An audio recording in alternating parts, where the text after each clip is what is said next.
We live in a society that worships suffering. For example, the hero in the movie struggles, suffers, and in the end becomes the hero. The hero is then worshipped for saving the victims, and it imprints early on children. Nowhere the inner state is recognized. Nowhere is a higher power recognized.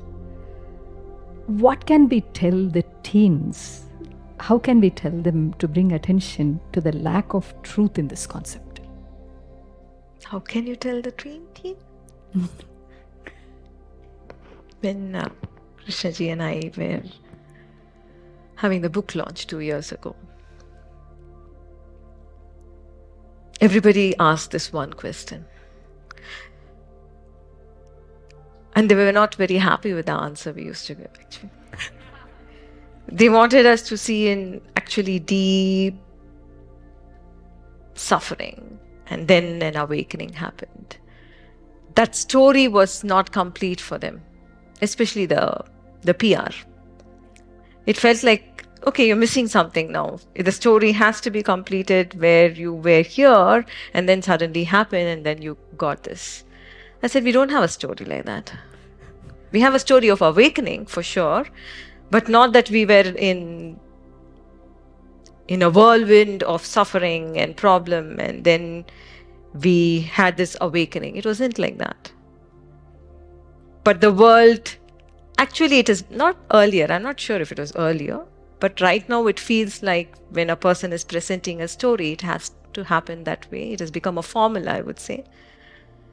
This idea that suffering is a blessing, suffering is there to teach you a lesson, suffering is given to you by God. It is for a reason that you are suffering. Suffering disconnects you. Suffering makes you into a conflicted human being. Suffering makes you sad. When you're sad, you perpetuate sadness. When you're anxious, you create anxiety around you. When you're stressed, you build more stress around you. That is the truth.